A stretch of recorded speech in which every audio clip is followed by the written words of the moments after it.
Hello and welcome to this week's Meaningful Minute. This week I'd like to talk about when answers are delayed. This is so hard. I've got a friend who's trying to sell a house and it won't sell and nothing seems to work.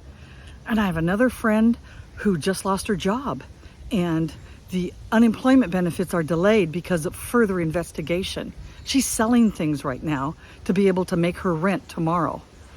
I have another friend who's got mysterious pains going up and down her leg and she's prayed for healing and nothing's happening.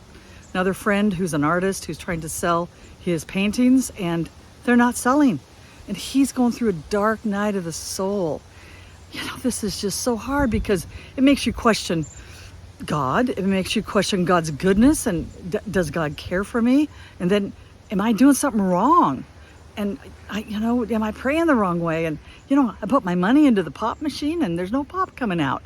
What's going on? Well, our friend Richard Rohr has some things to say about this. He says, whenever we're led out of our normal life into the sacred open space, it's going to feel like suffering because it's letting go of what we're used to. This is always painful, but part of us has to die if we're ever going to grow larger. And then he quotes something Jesus says in John 12:24. Jesus says, unless a grain of wheat falls into the ground and dies, it remains alone. But if it dies, it bears much fruit. That hard outer seed coat has to be dissolved. And then Richard says, if we're not willing to let go and die to our small self, we won't enter into any new or sacred space. So, what's the solution? Well, of course, it's always surrender and surrender and surrender. And, don't ask, why me?